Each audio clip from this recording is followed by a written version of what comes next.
అవుతా ఉంది. ఇది రెండు తెలుగు రాష్ట్రాలకు ఒక శుభ సూచకమైనటువంటి రోజుగా ప్రజలు భావిస్తా ఉన్నారు. విడిపోయినప్పటికీ అన్నదమ్ముల వలె ఇరు రాష్ట్రాల ముఖ్యమంత్రులు ముందుకొచ్చి ఇవాళ విభజన సమస్యలు ఏమైతే ఉన్నాయో వాటిని పరిష్కరించుకునే దిశగా ఇలా ఒక చక్కటి వాతావరణంలో ఈ కార్యక్రమం జరుగుతా ఉంది.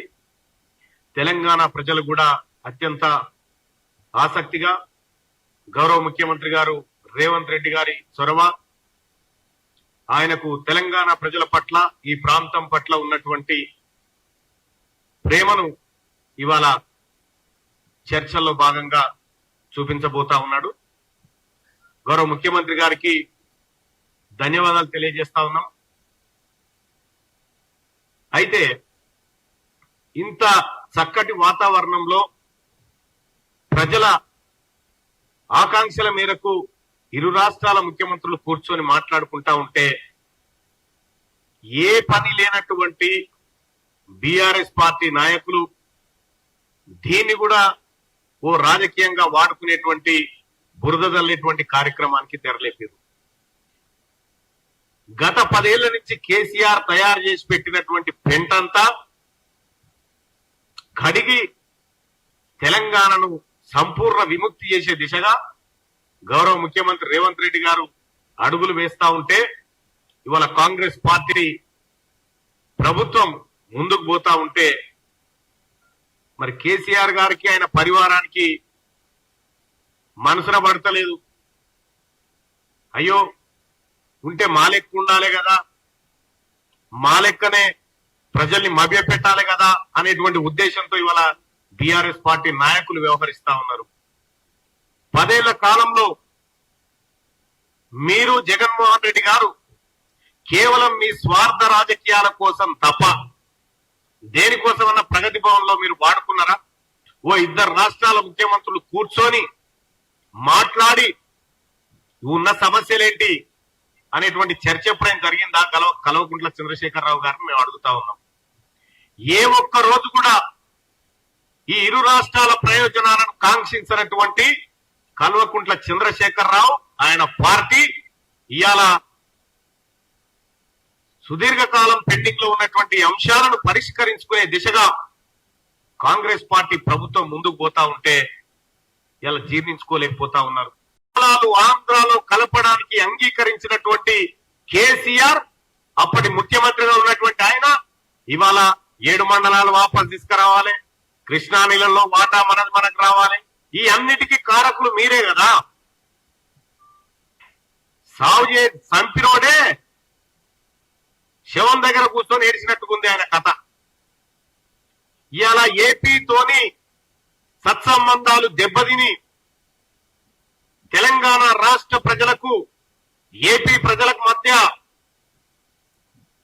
నిత్యం ఏదో గొడవ జరిగే విధంగా కేసీఆర్ గారు ఆ రోజు వ్యవహరిస్తే ఇవాళ ఇరు రాష్ట్రాల ముఖ్యమంత్రులు మళ్లీ అన్నదమ్ముల వలె ఈ 2 రాష్ట్రాల ప్రజలు విడిపోయినప్పటికీ, భూభాగాలు విడిపోయినప్పటికీ కలిసిమెలిసి ఉండి అందరం ఒక తల్లి పిల్లలుగా ఉండాలని చూసుకుంటా ఉంటే ఇలా నేను అడుగుతా ఉన్నా, కాంగ్రెస్ పార్టీ మిలాఖాత్ అయిపోయింది అని చెప్తా ఉన్నారు. సిగ్గుండాలి మాట మాట్లాడడానికి. పార్టీలు వేరు, ప్రభుత్వాలు వేరు. కాంగ్రెస్ పార్టీ ప్రభుత్వం తెలంగాణ ప్రజల ఆకాంక్షల మేరకు పనిచేస్తుంది, తెలంగాణ ప్రయోజనాల కోసం పనిచేస్తుంది. కానీ కేసీఆర్ గారు మీరు ముఖ్యమంత్రిగా ఉన్నటువంటి సందర్భంలో నీవిచ్చినటువంటి కాంట్రాక్టులు, నువ్వు చేసి పెట్టినటువంటి దోపిడంతా ఆంధ్ర నుంచి మనకు రావాల్సిన వాటాలు అనడం వదిలేసి ఇక్కడున్న సంపద అక్కడ దోచిపెట్టినటువంటి మీరు ఇవాళ కాంగ్రెస్ పార్టీ నిబద్ధత గురించి, కాంగ్రెస్ పార్టీ పాలన గురించి మాట్లాడడం సిగ్గుచేటు. ఇంకా ఏ అంశం తీసుకున్నా ఏదో ఒక కాంట్రవర్సీ చేయాలి, ప్రజల్లో గందరగోళం సృష్టించాలనేటువంటి ఈ చిల్లర పనులు బంద్ చేసి ఆ ప్రతిపక్ష నాయకుడిగా నీ పాత్ర నిర్వహిస్తే బాగుంటది.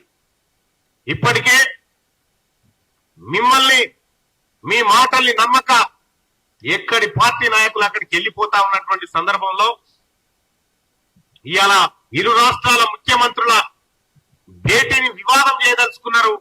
దీన్ని తెలంగాణ ప్రజలు గమనిస్తా ఉన్నారు. అసలు ఏ ఒక్క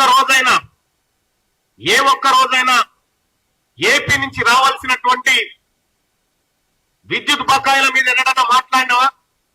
ఇటు పోతావు నరేంద్ర మోడీ గారి దగ్గర పోతావు, మా దగ్గరనే అడబలుగా పైసలునే మాకెందుకని చెప్తావు. ఇవాళ ముఖ్యమంత్రి గారు, గౌరవ ముఖ్యమంత్రి రేవంత్ రెడ్డి గారు అటు రాష్ట్ర ప్రయోజనాల కోసం నరేంద్ర మోడీ గారు ప్రధానమంత్రి హోదాలో ఉన్నటువంటి నరేంద్ర మోడీ గారి దగ్గరికి ముఖ్యమంత్రి హోదాలో పోయి కలిసి ఈ ప్రాంతానికి రావాల్సినటువంటి హక్కుల కోసం మాట్లాడి ఈ రాష్ట్ర ప్రజల ప్రతినిధిగా ఆయన పోతే ఇవాళ కాంగ్రెస్ బీజేపీ మిలాఖత్ అయిందని చెప్తావు. సాధ్యమైతుందా ఇది? ఎవరన్నా నమ్మే ముచ్చట్నేనా ఇది? బీఆర్ఎస్ పార్టీ నాయకులకు ఏమాత్రం సిగ్గనిపిస్తలేదు. ఎందుకు చెప్తా ఉన్నామంటే ఇవాళ తెలంగాణ రాష్ట్రంలో ఆర్థిక దోపిడీ, భూదోపిడీ, వనరుల దోపిడీ చేసినటువంటి కేసీఆర్ కుటుంబం ఈ రాష్ట్ర ప్రజల ప్రయోజనాలను ఎప్పుడు పట్టించుకోలే.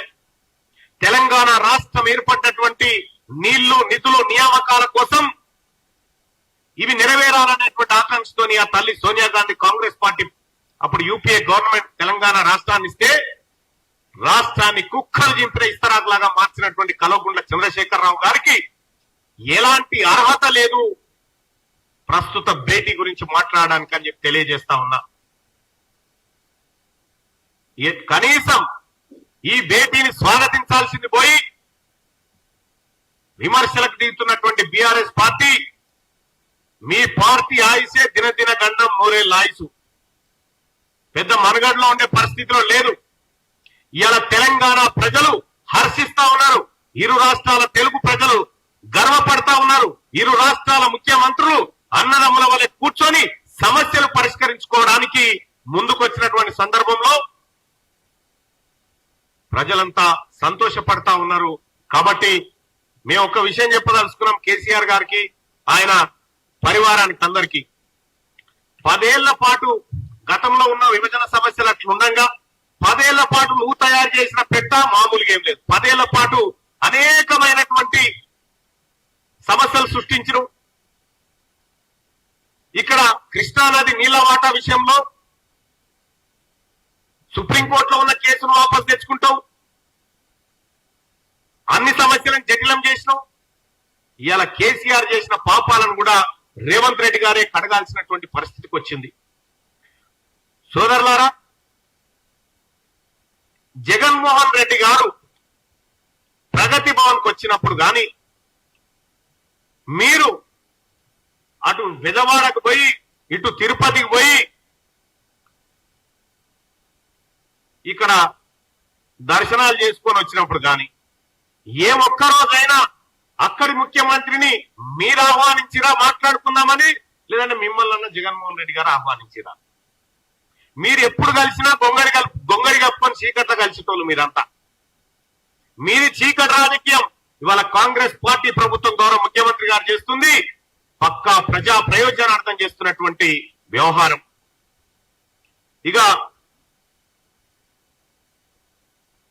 ప్రతి పని వెనకాల కేసీఆర్ కుటుంబం రాజకీయ ప్రయోజనాలు చూసుకుంది.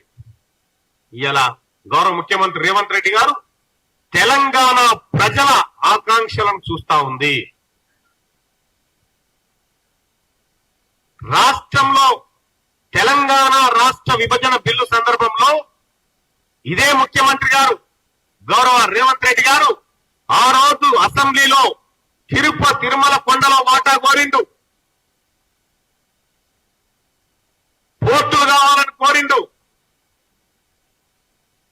విభజనలో ఆంధ్రప్రదేశ్ లో ఉన్నటువంటి తెలంగాణలో లేనటువంటి అంశాల గురించి మాట్లాడి తెలంగాణకే ఆంధ్రప్రదేశ్ బాకీ పడ్డదనేటువంటి రీతిలో ఆయన తెలంగాణ గడ్డ ఆకాంక్షను తెలియజేసే ప్రయత్నం చేస్తే ఇలా కేసీఆర్ గారు మాతాన్ని అడగోలుగా నీళ్లున్నాయి, రాయలసీమ రత్నాలసీమ చేసుకోపు అని చెప్పినటువంటి మహానుభావుడు మాట్లాడింది వాస్తవం కాదా? రేవంత్ రెడ్డి గారు అసెంబ్లీలో మాట్లాడిన వీడియోలు కావాలంటే ఆ యూట్యూబ్ లో ఉన్నాయి, మీకు పంపమంటే పంపుతాం. ఇలా ఏదేమైనప్పటికీ ఒక మంచి వాతావరణంలో సమావేశం జరుగుతా ఉంటే ఈ మంచి వాతావరణాన్ని చెడగొట్టాలనేటువంటి ఉద్దేశంతో బీఆర్ఎస్ పార్టీ ప్రయత్నాలు చేస్తా ఉంది. తప్పకుండా ప్రజలు గమనిస్తా ఉన్నారు. ఇవాళ రేవంత్ రెడ్డి గారికి తెలంగాణ ప్రజల పక్షాన ధన్యవాదాలు తెలియజేస్తా ఉన్నాం. ఆయన చర్చల్లో తెలంగాణ ప్రజల ఆకాంక్షలు నెరవేర్చబోతున్నందుకు ధన్యవాదాలు.